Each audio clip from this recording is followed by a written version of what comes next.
मेरा क्वेश्चन ये था कि जनरली हम गोल्ड में इन्वेस्ट करते थे in the recent terms to hedge the portfolio, कि थोड़ा सा प्रोटेक्शन मिल जाए स्पेशली ड्यूरिंग डाउन टर्म्स। अब इन द करंट सिचुएशन, इतने वॉर की सिचुएशन में क्या इसका इम्पैक्ट हमारे रिस्क डिस्ट्रीब्यूशन में पड़ेगा? एज इन लोग इक्विटीज़ में इन्वेस्ट करते हैं थिंकिंग कि इकोनॉमी पे आप ट्रस्ट कर सकते हो, आप लंबा कर सकते हो, और गोल्ड का एक सर्टेन परसेंटेज एडवाइस करते थे कि आप पोर्टफोलियो को रिस्क कंट्रोल करने के लिए आपके पास रहेगा। तो इन द करंट सिचुएशन क्या हमें वो री स्ट्रेटेजाइज करने की ज़रूरत है, specially from the India stand point, कि गोल्ड का परसेंटेज बढ़ा दे, इक्विटीज़ में थोड़ा कम कर दें? सो जब हम इंडियन इकोनॉमी की बात करते हैं, आप कहते हैं कि हम इंडिया में हमने स्टॉक मार्केट में पैसा लगाया है, चाहे म्यूचुअल फंड के थ्रू, चाहे एसआईपी के थ्रू, चाहे डायरेक्टली स्टॉक्स में इन्वेस्ट किया हुआ है। क्यों? जैसे जैसे कंपनी ग्रो करेगी उसके साथ आपको भी उसमें ग्रोथ मिलेगी। और कंपनीज कैसे ग्रो करती हैं? कंपनीज मतलब कि बिजनेसेस, वो कैसे ग्रो करते हैं? As they sell more products, जैसे जैसे वो अपने प्रोडक्ट्स और सर्विसेज बेचते हैं, मतलब जैसे जैसे इकोनॉमी ग्रो करती है उसके साथ।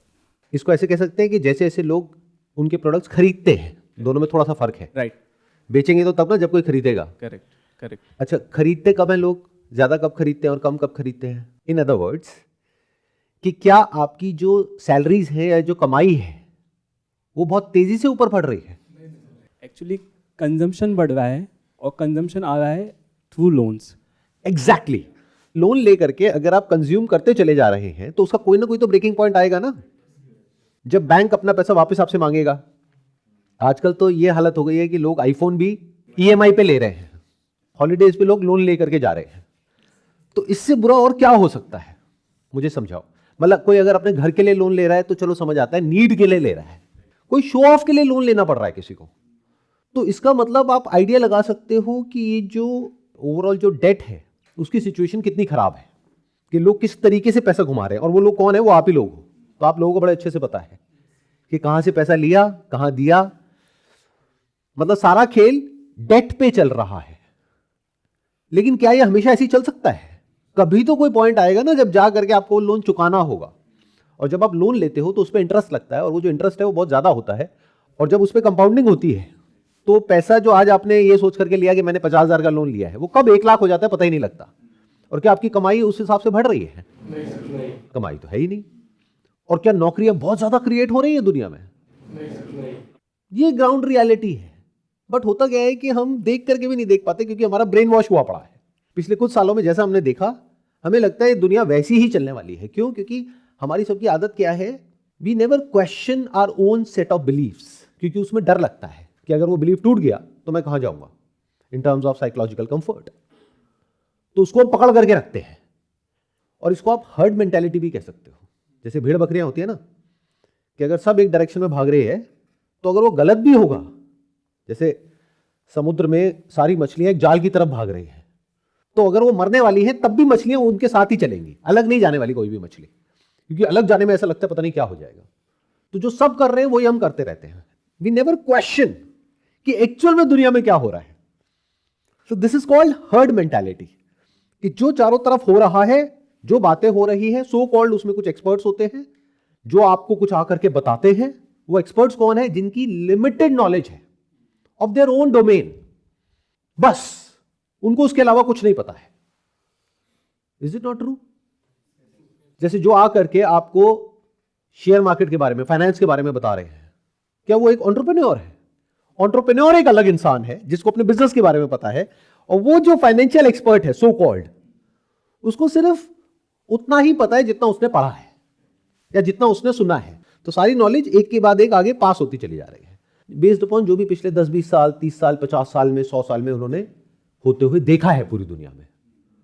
वही किताबें, वही लोग, उन्हीं को लोग फॉलो कर रहे हैं, वही आइडल, उसी पैटर्न पे सब घूम रहे हैं। क्या हो अगर मैं कहूं कि अभी दुनिया में कुछ इतना बड़ा हो रहा है जो अभी आप लोग सपने में भी नहीं सोच सकते। You can't even think in the wildest of your dreams. जैसे आपने बोला कि जो पोर्टफोलियो है उसको हेज करने के लिए हम गोल्ड लेते हैं, और बहुत सारे लोग क्या बोलते हैं आजकल? सोना चांदी बहुत महंगा हो गया है, जब नीचे आएगा तब मैं खरीदूंगा। ये मेंटालिटी है लोगों की। ये बेवकूफों वाला माइंडसेट है।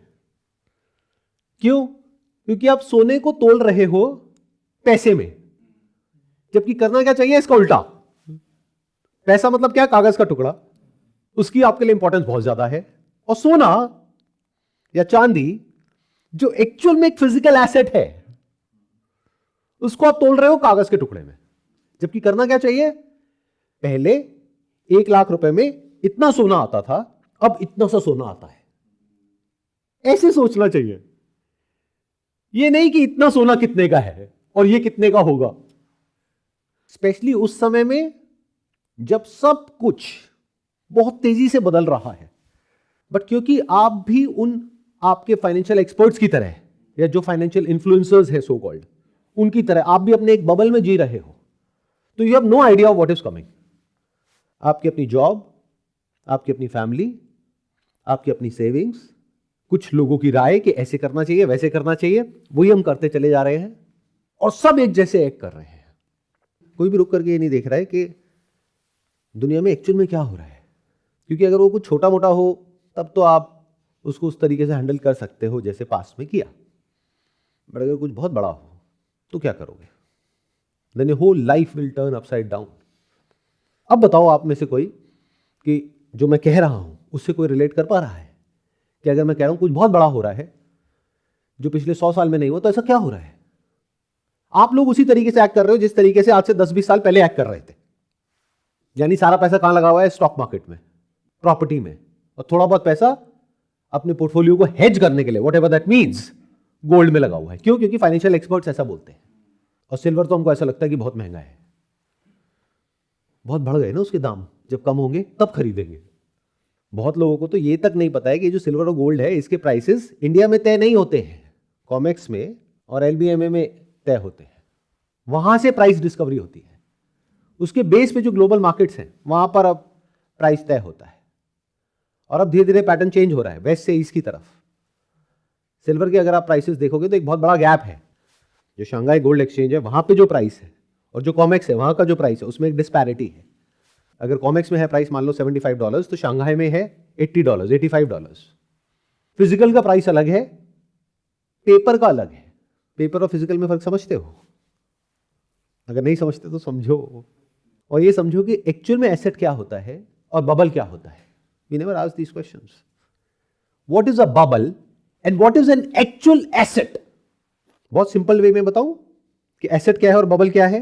अब देखना आपके सारे फंडे हिल जाएंगे, सब कुछ अपसाइड डाउन टर्न हो जाएगा जो भी आप सोचते हो उसके बारे में। जहां भी डिमांड बहुत ज्यादा हो और सप्लाई बहुत कम हो उसको बोलते हैं एक एसेट। और जहां सप्लाई अनलिमिटेड हो और डिमांड हो ही ना, या डिमांड आर्टिफिशियल हो, वो क्या है? बबल। मतलब जहां पर जिस एसेट में लोग पैसा लगा रहे हो सिर्फ इस उम्मीद में कि कल इसका पैसा बढ़ेगा और कोई वजह ना हो, तो वो क्या है? बबल। और जहां कोई एक्चुअल में कोई ऐसी चीज हो, कोई ऐसा एसेट हो जिसकी डिमांड तो बहुत ज्यादा हो लेकिन सप्लाई बहुत ही लिमिटेड हो, that is an asset, that is not a bubble. जैसे कोविड के टाइम पे ऑक्सीजन सिलेंडर, तो ऐसे में क्या होता है? उसके प्राइसेस बढ़ने ही बढ़ने हैं, वहां पे ज्यादा कम कुछ नहीं होता है।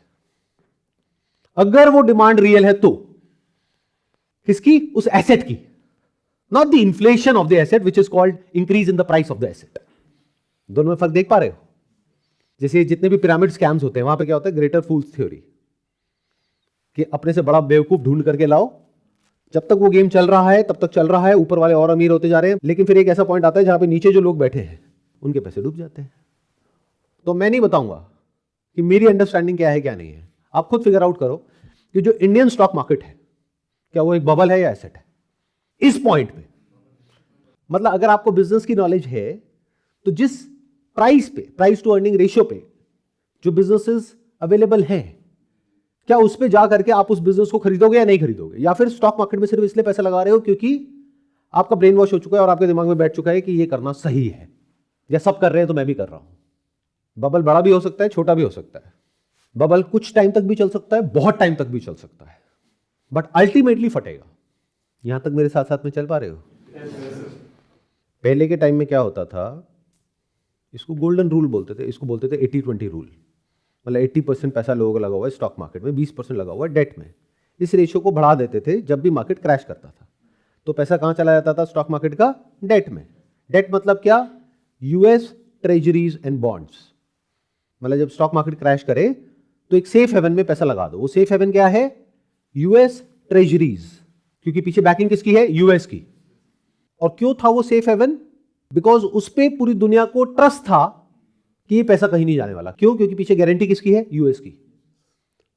आज चाहे कोई आम आदमी हो, चाहे कंट्रीज हो, क्या आपका ट्रस्ट यूएस के ऊपर बढ़ रहा है पिछले कुछ महीनों में या कुछ सालों में, या घट रहा है? तो अगला जब क्रैश आएगा, जो आना ही है, कब आएगा वो कोई नहीं जानता। हो सकता है 1 महीने में आए, 6 महीने में आए, 1 साल में आए, 2 साल में आए। जब भी आएगा, हर कुछ साल में क्रैश आता है ना, बड़ा क्रैश, तो इस बार पैसा कहां जाएगा? अगर यूएस ट्रेजरीज में नहीं जाएगा तो कहां जाएगा? सोचो, कंप्लीट पैनिक। ऐसे समझो कि आपको सिगरेट पीने की आदत है और ना मिले तो क्या होगा? पैनिक। तो ये आदत है पूरी दुनिया की। जब भी कोई प्रॉब्लम होती है तो पैसा चला जाता है यूएस डेट में। जब यूएस डेट खुद एक बबल है और वो फटने वाला है, यूएस डेट के ऊपर किसी का ट्रस्ट नहीं है, लोग वहां से पैसा निकाल रहे हैं, तो क्या होगा? It's a complete reset of the entire financial system. Can't you see that? तो we are in for something very very big, जो 100 साल में एक बार होता है, बट हम लोगों को कोई आइडिया नहीं है। अभी मैं आज न्यूज़पेपर में देख रहा था, टाइम्स ऑफ इंडिया में एक बिजनेस कॉलम होता है, वहां पर न्यूज़ आई हुई है कि दिसंबर के महीने में highest ever SIP inflows Indian stock market में आए हैं। किसके? आप लोगों के। जो फॉरेन इन्वेस्टर्स हैं, जो एफपीआईज हैं, एफआईआईज हैं, वो तो अपना पैसा निकाल रहे हैं। आप लोग पैसा डाल रहे हो, और सिर्फ डाल नहीं रहे हो, अच्छे से डाल रहे हो। 2 कौड़ी का आईपीओ है, उसमें पैसा ऐसे लगा रहे हो कि जैसे अगर ये अपॉर्चुनिटी छूट गई तो पता नहीं आपके साथ क्या हो जाएगा। You are all living in a kind of a FOMO, कि जैसे अमीर होने का यही एक तरीका है, यही एक मौका है। मतलब जिस कंपनी की वैल्यूएशन होनी चाहिए 1000 करोड़, आईपीओ में उसकी वैल्यूएशन आ रही है 20,000 करोड़, और वो ओवर सब्सक्राइब हो रहा है 20 गुने से। इससे आप आइडिया लगा सकते हो कि मैडनेस एट इट्स पीक। जो पीई फर्म्स हैं, वीसीज हैं, वो अपना पैसा निकाल रहे हैं, जो फाउंडर्स हैं वो अपना पैसा निकाल रहे हैं, बट आप लोग अपना पैसा लगाए चले जा रहे हो। इट्स एज इफ कि मेरी कंपनी में क्या हो रहा है वो मुझे पता है, आपको नहीं पता। मैं अपना पैसा निकाल रहा हूं और आप मेरी कंपनी में पैसा लगा रहे हो ना बेवकूफ। The world at this point in time is already in a war. आपको चाहे पता है चाहे नहीं है। वॉर सिर्फ वो नहीं होती है जो आप लोग समझते हो, वर्ल्ड वॉर 3। वॉर मतलब हर इंसान अपने बारे में सोच रहा है, हर एक को अपनी पड़ी है। और वॉर के बहुत सारे रूप होते हैं, बहुत तरीके की वॉर होती है। सिविल वॉर होती है, बॉर्डर पे वॉर होती है, रिसोर्सेज की वॉर होती है, फाइनेंशियल वॉर होती है। और ये जो वॉर ऑलरेडी चल रही है पूरी दुनिया में, इसके पीछे की क्या वजह है उसको भी आप समझ सकते हो अगर समझना चाहो तो। जैसे कि आपने बताया कि डिमांड अगर ज़्यादा होती है तो वो असेट है, और अगर डिमांड कम है तो वो बबल हो जाता है। तो जैसे रियल इस्टेट का, जैसे गोल्ड तो सिल्वर वो तो डिमांड में है ही, बट रियल इस्टेट जैसे हमने देखा है बड़े शहरों में इतना प्रॉपर्टी का रेट हाई चल रहा है, तो इसको हम बबल मानेंगे? आप खुद जवाब दो, मैं क्यों बोलूं। अगर हम गुड़गांव की बात करें, अभी हम जहाँ पर बैठे हैं, यहाँ पर एक घर जो आज से कुछ साल पहले तक 2 करोड़ का था, आज की डेट में 6 करोड़ का, 7 करोड़ का, 8 करोड़ का है। 8-10 करोड़ से कम कोई ढंग का घर नहीं मिलता है आपको, एक फ्लैट नहीं मिलता है। तो क्या ये बबल है या नहीं है? अभी तो सर बबल ही समझ आ रहा है, लेकिन दूसरा मैं बट ये बात समझ क्यों नहीं आती? इतना सोच के क्यों बोलना पड़ रहा है? देख रहे हो क्या हो रहा है? क्योंकि मैं बता देता हूं क्यों। या तो आप उसमें इन्वेस्ट कर चुके हो या करने वाले हो, इसलिए आप ये मानने को तैयार नहीं हो कि वो बबल है। तो सर अभी मैं आगे मतलब घर लेने को मतलब सोच रहा हूँ, तो मतलब इसमें मैं 2 चीजें सोच रहा हूँ। देखा, मैंने ये पहले सर। प्रेडिक्ट कर दिया। हाँ, मतलब है ना, क्योंकि दैट इज द पॉइंट कि जो आदमी का एक चीज के अंदर स्टेक होता है, जैसे आपने एक नाव खरीदी है, अब अगर वो नाव डूब भी रही है और डूबने भी वाली है, बाकी पूरी दुनिया को दिख जाएगी कि इस नाव में छेद है तो डूबने वाली है, आप मानने को तैयार नहीं हो। आप कहोगे नहीं नहीं, इस पे यहाँ पे हम ये टेप लगाएंगे, ये करेंगे, वो करेंगे। अरे भाई नहीं रुकेगी वो। बबल मतलब क्या? बड़ा सिंपल सा फंडा है। 8 करोड़ का फ्लैट आप में से कितने लोग ले सकते हैं मुझे बताओ। उसका मतलब ये है कि अगर आप ईएमआई पे लेते हो, मान लो 2 करोड़ आपने दे दिया डाउन पेमेंट, 6 करोड़ आपने फाइनेंस करा दिया बैंक से, 6 करोड़ का 20 साल का अगर आप फाइनेंस कराते हो तो महीने की कितने की ईएमआई आएगी? एग्जैक्टली 6 लाख के आसपास। 6 लाख रुपए महीना ईएमआई देने का दम कितने लोगों में है? लाखों लोगों में है इंडिया में। आप खुद ही आंसर दे रहे हो, मतलब आपको आंसर पता है back of the mind. 6 lakh रुपए ईएमआई देने के लिए आपकी कमाई महीने की कम से कम 10-15 लाख होनी चाहिए, कम से कम, और वो भी ऐसी जॉब होनी चाहिए जो पूरी स्टेबल हो, और आज की डेट में स्टेबिलिटी कहीं नहीं है। इतनी सैलरीज कौन सी इंडस्ट्री में है और किन लोगों की है, क्या यह फिगर आउट करना बहुत मुश्किल है? और जिन लोगों की है, क्या वो एक बहुत ही कंफर्टेबल पोजीशन में बैठे हैं कि हमारी तो अगले 20 साल तक जॉब सेफ है, सिक्योर है, या वो भी डरे पड़े हैं अंदर से? तो फिर घर वो लेंगे कौन? So it's a complete bubble. ये बोलने में इतना डर क्यों लगता है? जो आज नहीं तो कल फटेगा। अब वो 1 महीने में फटे, 2 महीने में, 6 महीने में, 1 साल में, 2 साल में, बट फटना तो है ही है जब तक मार्केट में डिमांड और सप्लाई मैच नहीं हो जाता है। यानी एक्चुअल में जो खरीदने वाले हैं उनकी पॉकेट जितना अलाउ करती है उसके आसपास वो घर नहीं आ जाता है, या फिर उनकी कमाई नहीं बढ़ जाती है। या तो वो इंसान जो आज 2-3 लाख रुपए कमा रहा है वो कमाने लग जाए एकदम से 1-2 साल में 10 लाख, 15 लाख, 20 लाख रुपए महीना। ये होने की पॉसिबिलिटी क्या है? Almost 0%।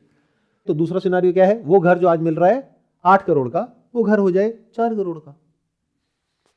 Does that make sense? ऐसी तो होता है हर मार्केट में। जैसे कोई सब्जी वाला है, उसके पास में लिमिटेड स्टॉक है किसी पर्टिकुलर आइटम का।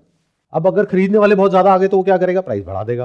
और खरीदने वाला कोई है ही नहीं तो वो कहेगा भाई क्या करूंगा मैं इसका, मैं खुद तो खाऊंगा नहीं इतना आलू, तो ले जाओ, किसी भी दाम में ले जाओ।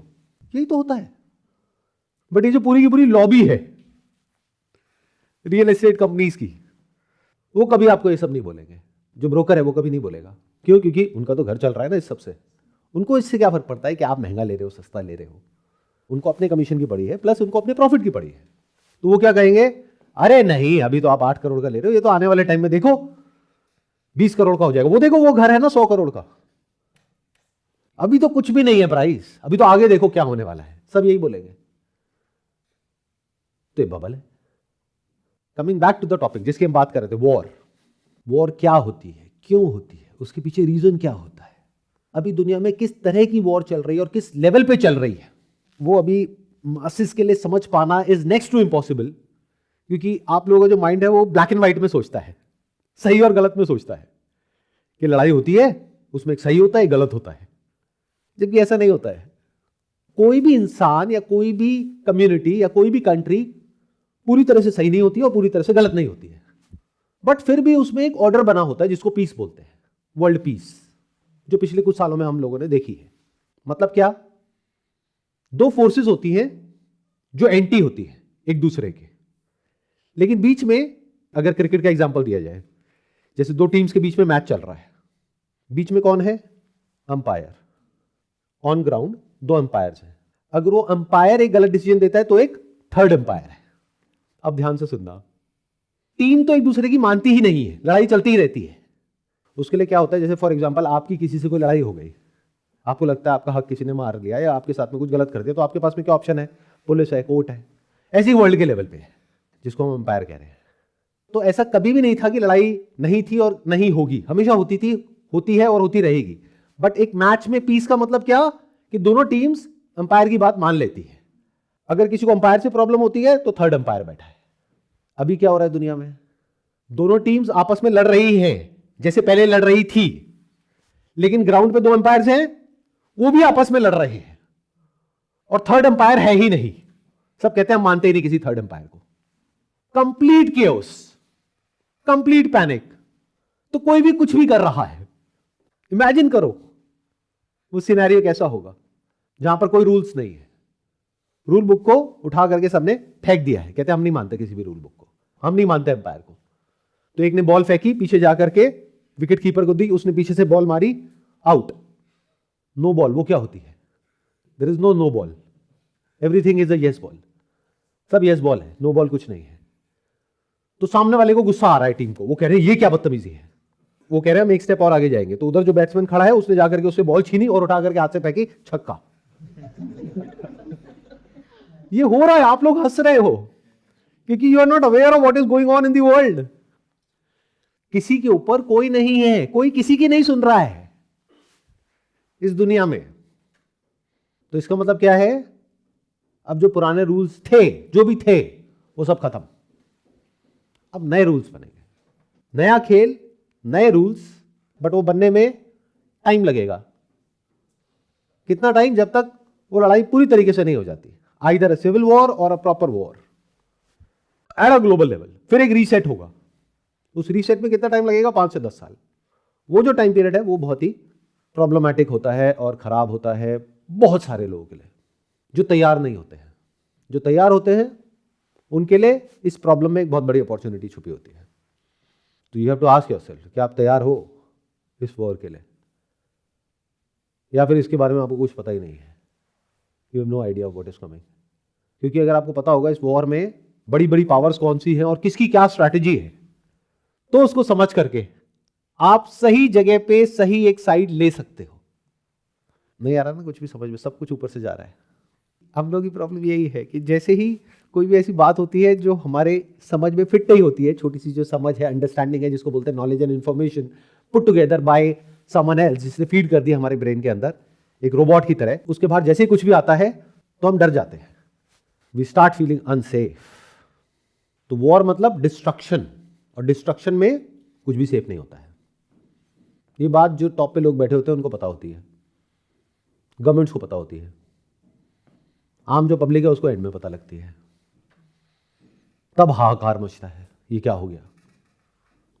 तो जागो ग्राहक जागो, बोलते हैं ना, जागो। ये जो फालतू के लोग हैं इंटरनेट पे, उनकी बातें सुनना कम करो, बंद करो। जो आज बोलते हैं ये खरीदो, कल बोल देते हैं बेचो। मेरी video I silver is the new gold, उसके बाद में लाइन से बहुत सारे लोगों की वीडियोस आ गई, सिल्वर खरीदो। उसके बाद में जैसे ही थोड़ा सा नीचे गया, बेच दो बेच दो बेच दो।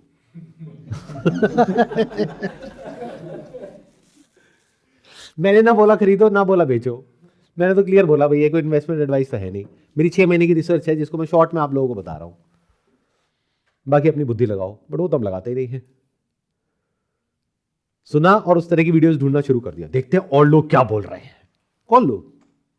Do they have proper understanding of what they are doing, या उनका अपना कोई मोटिव है? अगर उनका अपना कोई मोटिव है तब तो वो वही करेंगे ना, या आपसे वही करवाएंगे या वही कहेंगे जिसमें उनका फायदा है। बट इतना सब हमें समझ नहीं आता है। हम तो सबको एक तरीके से देखते हैं। यूट्यूब पर इतनी सारी वीडियोस हैं, उसमें से एक वीडियो ये भी है, देख ली। कुछ बहुत बड़ा हो रहा है और दिमाग लगाओ, मैंने सिल्वर ही क्यों कहा, कॉपर क्यों नहीं कहा? अभी आप इंटरनेट पे जाओ, आपको कॉपर से रिलेटेड बहुत सारी वीडियोस मिल जाएंगी। Copper is the new gold, copper खरीदो। मैं तो नहीं कह रहा copper is the new gold. क्यों? लगाओ दिमाग। Because copper is not a precious metal, copper is a metal, it is a commodity. और गोल्ड में और सिल्वर में क्या फर्क है? लगाओ दिमाग। Why silver, why not gold? जब इसको गहराई से समझने लग जाओगे तब आपको थोड़ा थोड़ा समझ आएगा मेरी थॉट प्रोसेस क्या है। कि इस पूरी वॉर में ये जो सारी बातें मैं कर रहा हूं ना, जो सुनने में आपको अलग अलग लग रही होंगी, ये सब सिंथेसाइज होगी। इसी को क्रिटिकल थिंकिंग बोलते हैं। आप लोग हर एक चीज को तोड़ तोड़ करके देखते हो, बट होलिस्टिकली कैसे देखते हैं, कैसे समझते हैं, डॉट्स को कैसे कनेक्ट करते हैं, दैट इज इंटेलिजेंस। जब इन सारे डॉट्स को कनेक्ट करोगे तब आपको समझ आएगा ये जो इतनी बड़ी वॉर है, इस वॉर में गोल्ड का क्या रोल है, सिल्वर का क्या रोल है। सर, इस समय वर्ल्ड में ना ईवीज जो है, गाड़ियाँ जितनी हैं डिमांड में बढ़ रही हैं, और जितनी लिथियम बनती है, लिथियम के अंदर में सिल्वर मेटल्स यूज़ होता है। तो मुझे लग रहा है सिल्वर का डिमांड बढ़ रहा है, इसलिए हम लोग सिल्वर को गोल्ड ज़्यादा प्रेफरेंस देना चाहिए। गोल्ड को हम किसी भी मेटल में यूज़ नहीं कर सकते। This is just one part of this big equation जिसकी मैं बात कर रहा हूं। ये जो आपने कहा बिल्कुल सही है, बट एक बहुत छोटा सा पॉइंट है। इसके अलावा और ऐसे 1000 रीजंस हैं जिसको अगर आप डीपली समझने बैठ जाओगे तो आपके पैरों के नीचे से ज़मीन निकल जाएगी। यानी जो मैंने अभी तक कहा, अगर उसको मैं सम अप करूं और उसको सबको जोड़ूं, जो अलग अलग सुनने में लग रहा होगा लेकिन सब कनेक्टेड है आपस में, तो देखो कैसे जुड़ता है ये सब। मैंने बात क्या करी बबल की और एसेट की, तो बबल क्या है? जिसकी भी डिमांड आर्टिफिशियल है, या उसकी डिमांड सिर्फ इसलिए है क्योंकि उसका प्राइस बढ़ रहा है और बढ़ने वाला है। इसको बोलते हैं ग्रेटर फूल्स थ्योरी। यानी कि अब कुछ बेवकूफ लोग हैं जिन्होंने उसमें पैसा लगाया, अब और बेवकूफ लोग आए उनसे भी बड़े जिन्होंने और पैसा लगाया, और बड़े बेवकूफ लोग आए उन्होंने और पैसा लगाया, इस उम्मीद में कि इसका दाम और बढ़ने वाला है। ये बबल है, और जितना ही बड़ा होता चला जाएगा उतने ही बुरे तरीके से वो फटेगा। तो दुनिया में इस वक्त एक या दो बबल्स नहीं है जो फटने वाले हैं, जो फटने के लिए तैयार बैठे हैं। बहुत सारे बबल्स हैं और सब एक साथ फटेंगे, क्योंकि सब इंटरकनेक्टेड है और इंटरलिंक्ड है। ध्यान से सुनो, ध्यान से समझो। सन 2000 में कौन सा बबल फटा था? .com, मतलब इंटरनेट का। जैसे आज एआई का बबल है। अब आप कहोगे सर एआई बबल कैसे हुआ? एआई तो फ्यूचर है। तो इंटरनेट भी तो फ्यूचर था। मैंने कब कहा एआई फ्यूचर नहीं है? बट फिर भी इंटरनेट बबल था 2000 में। क्यों? उस टाइम पे जो इंटरनेट कंपनीज की जो वैल्यूएशंस थी वो बहुत ज्यादा थी और उनकी रेवेन्यूज बहुत कम थी, उनके प्रॉफिट्स बहुत कम थे। आज वो बबल नहीं है, तो एआई आने वाले 10-20 साल बाद बबल नहीं होगा। और एआई एज टेक्नोलॉजी बबल नहीं है, AI is the future. But AI companies की जो वैल्यूएशंस है वो आज की डेट में बबल है। एआई कंपनीज की जो वैल्यूएशंस है वो आज की डेट में बहुत ज्यादा है। जितनी उससे रेवेन्यू जनरेशन की पॉसिबिलिटीज है उससे बहुत ज्यादा है, उसकी हाइप बहुत ज्यादा है आज की डेट में। मतलब उससे कुछ बहुत बड़ा होने वाला है, इसमें कोई दो राय वाली बात नहीं है, लेकिन वो बड़ा होने में 5-10 साल लगेंगे। तो उसको आज ही फैक्टर इन कर लिया है और उसमें लोग और पैसा लगाते चले जा रहे हैं, सेम उसी तरीके से जैसे .com के वक्त लगाया था। तो एक ये बबल एआई का फटने के लिए तैयार बैठा है, और ये छोटा बबल नहीं है, बहुत बड़ा है। इन कंपनीज की वैल्यूएशन कोई छोटी नहीं है। इंडिया में जितनी भी स्टॉक मार्केट में कंपनीज हैं उनकी सबकी मिला करके जितनी वैल्यूएशन है उससे ज्यादा अकेले एनवीडिया की है वैल्यूएशन। तो समझ जाओ ये बबल कितना बड़ा है, और ऐसी कितनी सारी कंपनीज हैं। तो जैसे ये पिक्चर क्लियर हुई, ये जो आपस में एक दूसरे के अंदर पैसा लगा रही है कंपनीज, और ऐसा दिखाने की कोशिश कर रही है कि देखो उसके पास में वहां से ऑर्डर आ गया, उसके पास में वहां से ऑर्डर आ गया, उसके पास में वहां से, मतलब ये आपस में ही एक दूसरे की रेवेन्यूज को इन्फ्लेट कर रही है। जैसे एक्चुअल कंज्यूमर तक वो चीज पहुंचेगी, जो अडॉप्शन ऑफ एआई टेक्नोलॉजी है इन बिजनेसेस, वो बिजनेसेस जिनके पास में आज ऑलरेडी पैसा नहीं है और ये टेक्नोलॉजी उस लेवल की नहीं है कि इसको इमीडिएटली इंप्लीमेंट किया जा सके हर यूज केस में, तो ये बबल फटेगा। किस तरीके से? जैसे .com का बबल फटा। पर जब वो बबल फटा था तो सारा पैसा कहां चला गया? एक हार्ड एसेट में। वो क्या था?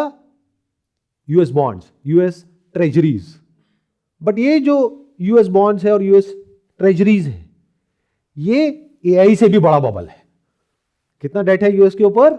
$38 ट्रिलियन, जो अभी कुछ टाइम पहले तक 36 था, अभी कुछ दिनों में 40 हो जाएगा, फिर 50 भी हो जाएगा। 2008 में क्या हुआ था? GFC, global financial crisis. उस वक्त क्या हुआ था? हाउसिंग बबल फटा था। अभी यूएस के अंदर जो कॉमर्शियल रियल एस्टेट है उसमें बहुत ज्यादा पैसा दे दिया गया है, बहुत कम इंटरेस्ट रेट पे, और अब इंटरेस्ट रेट ज्यादा है, तो वो अनवायबल हो गया उसकी पेमेंट करना। तो वो भी बबल फटने के लिए तैयार बैठा है, वो भी बहुत बड़ा है। तो जब एक तरफ से एक बबल फटा जिसको स्टॉक मार्केट बोलते हैं, दूसरी तरफ से बबल फटा जो हाउसिंग है, सोचो इस बार कितना इंटरेस्टिंग कुछ होने वाला है। सन 2000 में जो हुआ उसको और 2008 में जो हुआ उन दोनों को मिला दो, साथ में जो उस टाइम पे उसका जो सपोर्ट सिस्टम था, जो फाउंडेशन थी, या हमेशा से जो फाउंडेशन रही, यानी कि America as a country, as a nation, और उसका डेट, वो बबल है जो इन दोनों बबल्स को सपोर्ट कर रहा है। तो इधर ये दोनों फटे, नीचे वो वाला बबल फटा, तो there is no ground, it's like a bottomless pit, free fall. एक टाइम पे क्या होता था, यूएस की जो फिएट करेंसी है, फिएट करेंसी मतलब क्या? जिसकी कोई गोल्ड की बैकिंग नहीं है, यानी जितना मर्जी नोट छापो और आगे दुनिया में अपने जो कागज के टुकड़े हैं वो दो और उनसे उनके प्रोडक्ट्स और सर्विसेज ले लो। तो जैसे यूएस ने डॉलर दिया चाइना को, तो चाइना से प्रोडक्ट्स और सर्विसेज बनवा करके या तो ले लिए या उन्हीं के प्रोडक्ट्स और सर्विसेज ले लिए। तो चाइना के पास में क्या आ गया? डॉलर आ गया, एक्सेस में आ गया। तो अब चाइना क्या करेगा उस डॉलर का? चाइना ने यूएस की ट्रेजरीज, बॉन्ड्स खरीद लिए। इस वजह से पूरी साइकिल घूम रही थी। अब जो सारी कंट्रीज हैं वो यूएस की ट्रेजरीज बेच रही है और गोल्ड खरीद रही है। तो यूएस की ट्रेजरीज खरीदेगा कौन? जब कोई कंट्री नहीं खरीदेगी कंपनीज नहीं खरीदेंगे, इंस्टीट्यूशंस नहीं खरीदेंगे, आप लोग नहीं खरीदोगे, पब्लिक नहीं खरीदेगी, तो खरीदेगा कौन? खुद जो उनका फेड है उसको खरीदना पड़ेगा। इसको इन्फ्लेशन बोलते हैं। और जब ये बहुत ज्यादा हो जाए तो हाइपर इन्फ्लेशन बोलते हैं। मतलब यूएस डॉलर की वैल्यू टूट जाएगी बहुत तेजी से। और इस पूरी इक्वेशन में जहां पे एक तरफ यूएस है, एक तरफ चाइना है। यूएस कौन है? जो ग्लोबल वर्ल्ड लीडर था, या अगर बात करी जाए तो थर्ड अंपायर था, या अंपायर था। अब वो क्या है? वो खुद एक प्लेयर है। और जैसे क्रिकेट में होता है ना, दो टीम्स होती है, यहां पे कोई टीम नहीं है। हर प्लेयर अपने लिए खेल रहा है, अपने अलग ही उसका स्कोरबोर्ड चल रहा है। इमेजिन करो 11 प्लेयर ईस्ट में, 11 प्लेयर वेस्ट में, सब अपने अपने लिए खेल रहे हैं। मतलब वो अपने भी आपस में सगे नहीं है। इतना इंटरेस्टिंग कुछ हो रहा है, बट आप लोगों को कुछ पता ही नहीं है। सोचो क्रिकेट ग्राउंड पे कितना इंटरेस्टिंग मैच चल रहा होगा। मतलब कहने के लिए एक टीम है, वेस्टर्न टीम, लेकिन वो आपस में एक दूसरे से लड़ रहे हैं। वो बॉलिंग करने जा रहा है, वो पीछे से उसी का टीम का बंदा आ रहा है, उसका हाथ पकड़ रहा है, कह रहा बॉल मुझे दे, मैं करूंगा, ये बॉल मेरी है। बॉल के लिए लड़ाई चल रही है। कमाल है। जो बैटिंग टीम के दो प्लेयर थे वो आपस में एक दूसरे का सर फाड़ रहे हैं, कह रहे तू मरेगा तो मैं बैटिंग करूंगा, मेरे को छक्का मारना है, मेरे को रन बनाना है। इतना इंटरेस्टिंग कुछ हो रहा है। अब हर एक डॉट को कनेक्ट कर पा रहे हो? तो पहले की दुनिया में क्या था? इसको कह सकते हो पुरानी दुनिया। और अब एक नई दुनिया है जो बनेगी आने वाले 5-10 साल बाद। वो कैसी होगी वो किसी को नहीं पता। But there is a strong possibility in that world there will not be one clear cut power, it's going to be a multipolar world. यानी कि यूएस भी रहेगा, चाइना भी रहेगा, दोनों न्यूक्लियर पावर्स हैं। ऐसा नहीं है एक खत्म हो जाएगा, दोनों रहेंगे। पुरानी दुनिया में क्या था? एक हेड ऑफ द फैमिली। अब नहीं, अब दो है। और जब तक इस रियलिटी को यूएस एक्सेप्ट नहीं कर लेता, क्या उसकी नहीं चलेगी? क्योंकि सामने एक बहुत बड़ी पावर बैठी है जिसको चाइना कहते हैं, रशिया कहते हैं। जब तक वो इस बात को एक्सेप्ट नहीं कर लेता, तब तक क्या होगा? लड़ाई होगी। जब एक्सेप्ट कर लिया तो पीस होगी। अभी जो लड़ाई होगी उसमें यूएस की क्या स्ट्रैटेजी है और चाइना की क्या स्ट्रैटेजी है, अगर वो आपको समझ आ गया तो आपको समझ आ जाएगा एसेट क्या है, लायबिलिटी क्या है, एसेट क्या है, बबल क्या है। जो लड़ाई हो रही है पूरी दुनिया में, एक दूसरे के ऊपर मिसाइल्स फायर कर रहे हैं, उसके लिए क्या चाहिए? इलेक्ट्रॉनिक्स के लिए क्या चाहिए? रोबोटिक्स के लिए क्या चाहिए? इलेक्ट्रिक व्हीकल्स के लिए क्या चाहिए? सिल्वर। तो सिल्वर वैसा नहीं है जैसा पहले था, यानी जो आप लोगों के दिमाग में बैठा हुआ है, और आप उसको पास्ट के कंपैरिजन में आज देखते हो। Silver is in a new reality. मतलब क्या? आज से 50 साल पहले दो भाई जिनको बोलते थे हंट ब्रदर्स, उन्होंने क्या कहा? In terms of money, silver में बहुत ज्यादा पैसा नहीं लगेगा अगर हम सिल्वर को खरीदने लग जाएं तो उन्होंने क्या सोचा कि हम बहुत सारा सिल्वर खरीद लेंगे। तो उन्होंने खरीदना शुरू किया सिल्वर। उसकी वजह से सिल्वर का प्राइस बढ़ गया। कहां पहुंच गया था? $50 पे पर आउंस। फिर उस टाइम पे जो एक्सचेंजेस थे उन्होंने इंटरवीन किया, फिर वापस से सिल्वर का प्राइस क्रैश कर गया। तो उस वक्त सिल्वर क्या था? एक एसेट था या बबल था? लगाओ दिमाग। बबल था। क्यों? क्योंकि सर उससे कोई रियल प्रोडक्ट क्रिएट नहीं हो रहा था, बस एक एक्यूमुलेशन चल रहा था उस टाइम पे। राइट। ध्यान से समझना, सिल्वर की अपने आप में इंट्रिंसिक वैल्यू तो थी, लेकिन गवर्नमेंट्स ने डेलिबरेटली और स्ट्रैटेजिकली उसको खत्म कर दी थी। मतलब सिल्वर का यूज एज करेंसी होता था तब उसकी बहुत वैल्यू थी। तब सिल्वर टू गोल्ड रेशियो थी 1:15। मतलब 1 किलो सोने के बदले में क्या मिलता था? 15 किलो सिल्वर। बट क्योंकि सिल्वर कहीं यूज ही नहीं हो रहा था एज करेंसी और उसका कोई और यूज ही नहीं था, तो सिल्वर क्या था? यूजलेस। तो हंट ब्रदर्स ने क्या देखा कि जो सिल्वर है वो बहुत ही सस्ता है। क्यों? क्योंकि वो कोई यूज ही नहीं कर रहा है। तो एक काम करते हैं, इसको हम खरीद लेते हैं। तो जैसे उन्होंने खरीदना शुरू किया तो आर्टिफिशियली डिमांड बढ़ गई, सप्लाई लिमिटेड थी। और फिर जब गवर्नमेंट ने इंटरवीन किया तो उसके बाद में वो जो प्राइस है वो वापस से कोलैप्स कर गया, यानी वो बबल फट गया। क्योंकि एक्चुअल में सिल्वर किसी को नहीं चाहिए था, ना लोगों को, ना इंडस्ट्रीज को, ना इसको, ना उसको, किसी को नहीं चाहिए था उस समय पर। उसके बाद में क्या हुआ? नेक्स्ट बुल रन 2011 में सिल्वर वापस से कहां पहुंच गया? उसी प्राइस पे जहां पर 1979 में हिट किया था हंट ब्रदर्स के टाइम पे, यानी $50 पर आउंस। कब पहुंचा? 2011 में। अब सवाल ये उठता है इतने टाइम तक ये अटका क्यों रहा प्राइस? जब हर चीज महंगी हो रही थी पिछले 50 साल में सब कुछ महंगा हो गया, सिल्वर वहीं का वहीं क्यों अटका हुआ है? $50 पे क्यों अटका हुआ है? लगाओ दिमाग, कभी सोचते क्यों नहीं हो इस तरीके से? हर एसेट महंगा हो गया, ये क्यों नहीं हो? उसके पीछे दो वजह है। एक, उसकी कोई एक्चुअल डिमांड नहीं थी, यहां तक कि 2011 में भी नहीं थी। तो 2008 में जब हाउसिंग बबल फटा, यानी कि जीएफसी, उसके बाद में गोल्ड और सिल्वर के अंदर बहुत तेजी से एक बुल रन आया। यूजुअली ये जो प्रेशियस मेटल्स का जो बुल रन होता है, कमोडिटीज की जो साइकिल होती है, वो थोड़ी लंबी चलती है, कई सालों तक चलती है।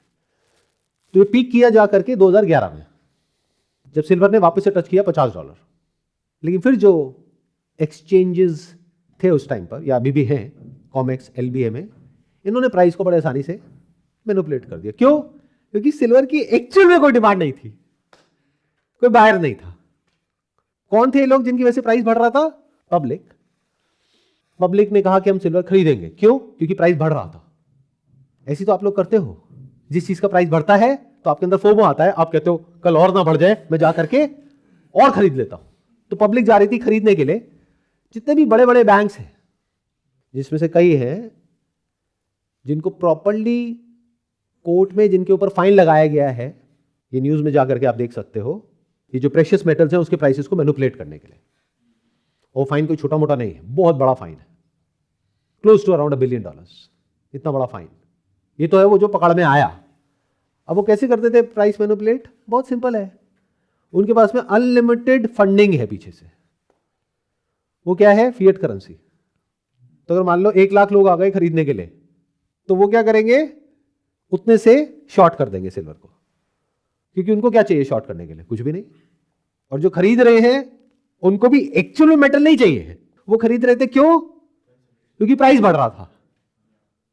प्राइस घटेगा तो वो बेच देंगे। तो उनको ये साइकोलॉजी अच्छे से पता है।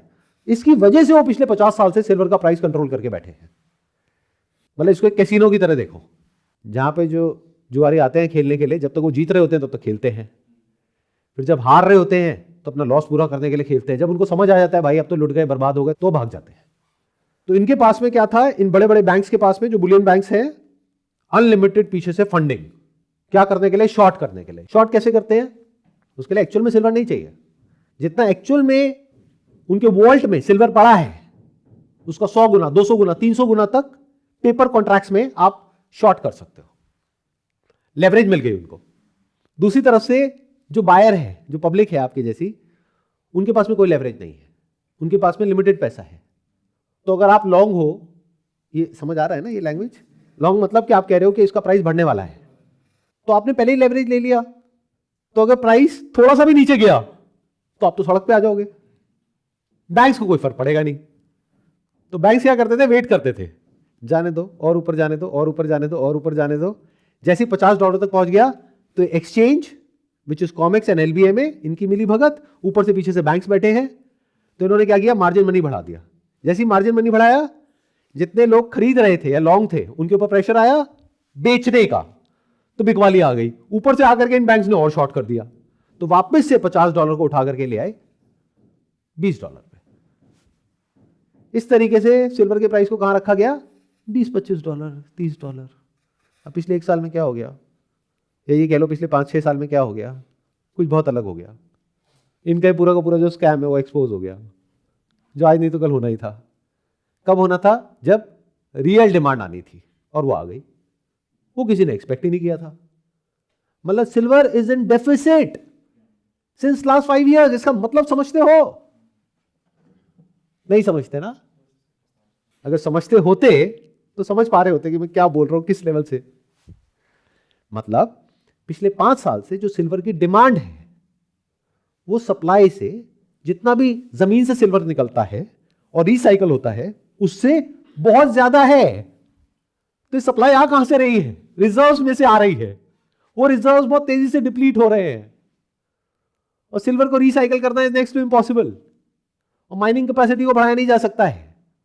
अब ये सब जो मैं कह रहा हूं, ये किसी भी तरह की कोई इन्वेस्टमेंट एडवाइस नहीं है, ये फैक्ट्स है जो आप भी जाकर के वेरीफाई कर सकते हो। इसका प्राइस पे क्या असर होगा वो तो वक्त ही बताएगा। बढ़ भी सकता है, घट भी सकता है। क्या होगा वो मुझे तो पता है, बट आपको अपने लिए फिगर आउट करना है। I know it for sure कि क्या होने वाला है अगले 1-2 साल में। But I can not tell it to you, I can not say it clearly, I can only say हो सकता है बहुत घट जाए, तो डर जाओ, मत खरीदो, बेच दो, हो सकता है बढ़ जाए, तो अपना दिमाग लगाओ। अब मैं क्या कहूँ, अपने फाइनेंशियल एडवाइजर से जाकर के पूछो, वो क्या कहेगा, अरे ये सिल्वर गोल्ड में कुछ नहीं पड़ा है, स्टॉक्स लो ना, म्यूचुअल फंड लो, और वो भी ना रेगुलर वाला लेना, डायरेक्ट मत लेना, क्योंकि रेगुलर में कमीशन मिलती है, और म्यूचुअल फंड क्यों ले रहे हो, इंश्योरेंस कराओ, उसमें तो और मोटी कमीशन मिलती है। तो अपना दिमाग लगाओ, थोड़ा सा रिसर्च करो। अगेन मैं कह रहा हूं कि जो मैं देख रहा हूं उसका 1% भी आप लोगों के साथ में शेयर नहीं कर पा रहा हूं। इसको इस तरीके से देखो कि पिछले 50 साल से एक कमोडिटी को सप्रेस किया गया था आर्टिफिशियली। जैसे एक बॉल है जिसके अंदर हवा भरी हुई है, उसको पानी के अंदर दबा करके रखा गया है। अब जैसे ही उसको छोड़ोगे तो क्या होगा, वो प्रेशर बिल्डअप हुआ पड़ा है, वो बॉल ऊपर जाएगी। इसको पैराबोलिक बोलते हैं। क्यों? क्योंकि प्रेशर बहुत ज्यादा है।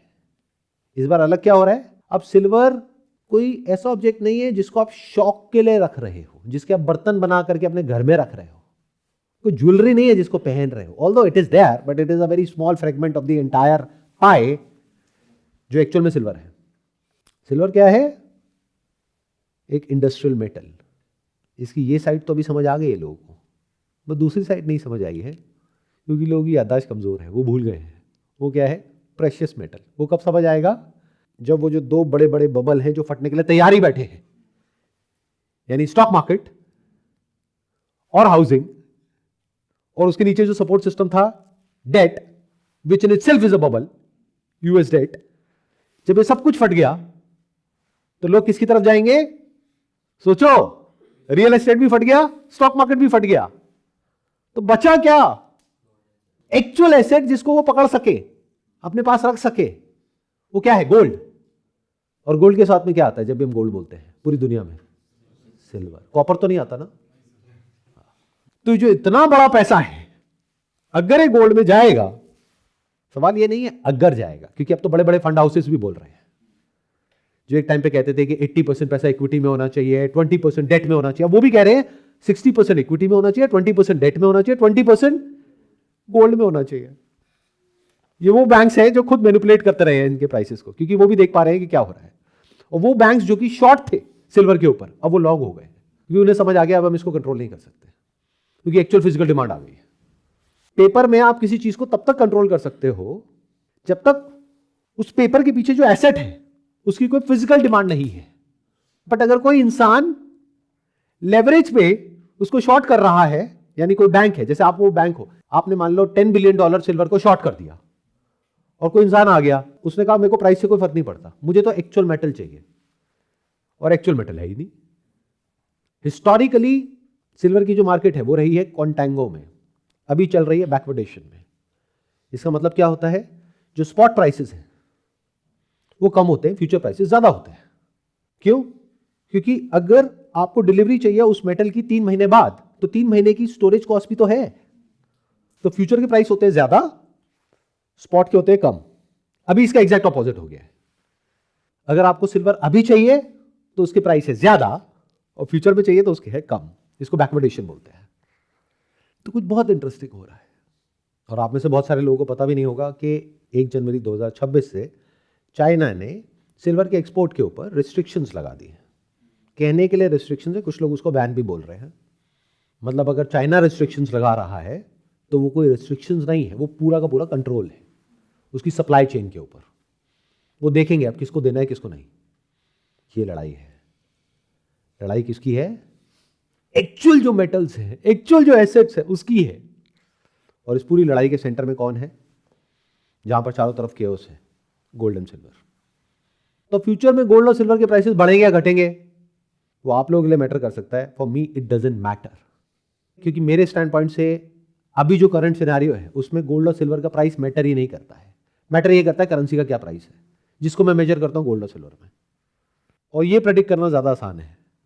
इन अदर वर्ड्स, ये प्रेडिक्ट करना मुश्किल है कि गोल्ड और सिल्वर के प्राइस बढ़ेंगे या घटेंगे, बट ये प्रेडिक्ट करना बहुत आसान है कि करेंसी, जिसको फिएट करेंसी बोलते हैं, उसके प्राइस बढ़ेंगे या घटेंगे।